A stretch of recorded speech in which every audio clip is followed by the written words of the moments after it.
2016년 미국과 일본에 동시 상장했던 라인. 네이버는 한국인 기술자로 초기 개발을 주도한 뒤엔 일본인으로 직원을 채우며 현지화에 주력했습니다. 그리고 2019년 소프트뱅크가 운영하는 검색 서비스 야후재팬과 시너지를 내겠다며 지분을 반씩 투자해 A홀딩스를 만들었습니다. 이게 자충수가 됐습니다. 지분이 조금만 넘어가면 경영권도 넘어가는 취약한 구조가 된 겁니다.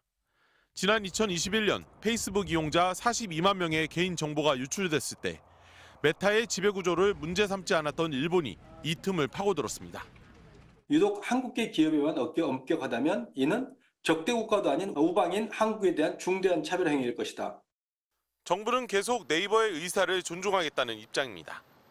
그러나 일본의 실세부처 총무성을 방패 삼아 소프트뱅크와 라인 야후가 함께 네이버를 압박하는 상황에서 우리 정부는 너무 소극적이라는 비판이 여당에서도 나오고 있습니다.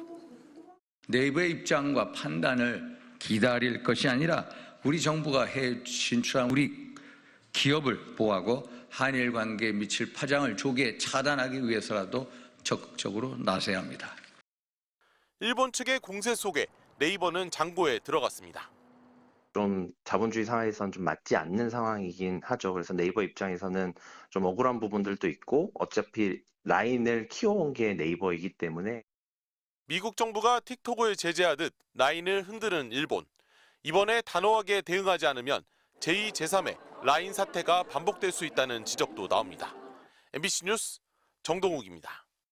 네이버가 개발한 메신저 라인의 경영권이 일본에 넘어가는 것 아니냐는 우려가 커지고 있는 가운데 여권 내에서도 정부의 대응을 촉구하는 목소리가 잇따라 나오고 있습니다. 국민의힘 유승민 전 의원은 적대국도 아닌 우방국 기업의 투자에 대해 일본 정부가 지분 매각을 강요하는 것은 글로벌 스탠다드를 한참 벗어난 폭력적 처사라고 비판했습니다. 유 전 의원은 한심한 건 대통령실과 우리 정부의 대응이라며 대통령실과 외교부는 한마디 말이 없고 과학기술부는 네이버의 의사결정을 보장하기 위해 네이버와 긴밀히 협의하고 있다고만 한다고 비판했습니다. 그러면서 네이버가 소유권, 경영권을 빼앗길 위기에 처했는데 가해자인 일본 정부의 한마디 항의와 경고도 못하냐며 우리 정부가 강하게 대응해야 네이버도 협상력을 가질 수 있다고 강조했습니다. 유 전 의원은 윤 대통령이 오늘 기자회견에서 기시다 총리와 서로 충분히 신뢰한다고 발언한 것을 거론하며 기시다 총리와 술 마시며 쌓은 신뢰는 이런 문제를 해결하기 위한 것 아니었나, 술만 마시는 관계는 국익에 도움이 안 된다고 일갈했습니다. 윤상현 국민의힘 의원도 국회에서 기자회견을 열고 일본 정부의 압박을 받아온 라인 야후가 네이버 축출에 나섰다며 일본 정부가 해킹 사태를 빌미로 네이버의 지분 정리까지 요구하는 건 문제라고 지적했습니다. 해킹 사고에 대해서 일본 정부가 원인 분석, 재발 방지에 나서는 것은 당연한 일입니다만 보안 조치나 벌금 등 페널티가 아닌 지분 정리까지 요구하고 나선 것은 한마디로 지나친 압박입니다. 윤 의원은 라인 야후의 최고 경영자가 네이버와의 위탁관계를 순차적으로 종료하겠다고 선언한 데 이어 이사회의 유일한 한국인 임원을 배제했다며 우리 정부가 더 이상 가만히 있어서는 안 된다고 대책 마련을 촉구했습니다.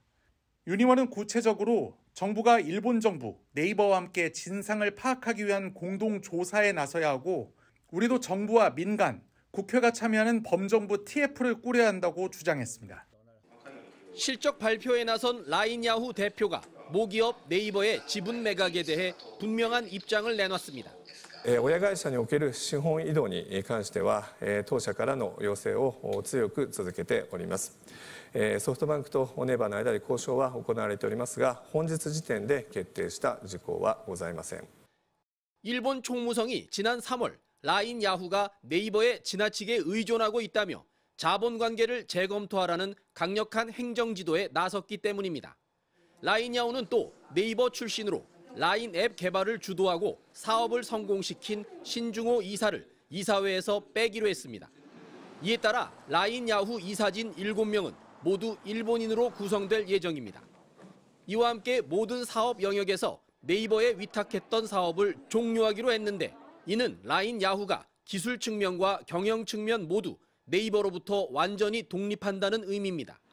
라인 야후의 시스템 위탁 업무로 적지 않은 수익을 얻어온 네이버의 실적에도 큰 타격이 불가피하게 됐습니다. 라인 야후의 지분 논란이 한일 간 핵심 이슈로 떠오르자 일본 정부는 신중한 태도를 보이기도 했습니다. 日韓の政府間では日頃からさまざまな分野案件について緊密なやり取りを行っております。本件についても必要に応じて韓国政府に対しまして丁寧に説明してまいりたいと考えております。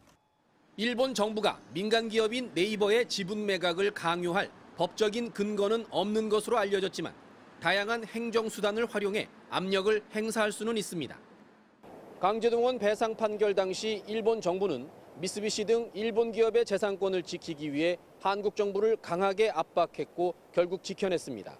과연 우리 정부가 일본 정부를 상대로 네이버의 재산권을 지켜낼 수 있을지 우리 국민들 관심이 커지고 있습니다. 도쿄에서 MBC 뉴스 현영준입니다.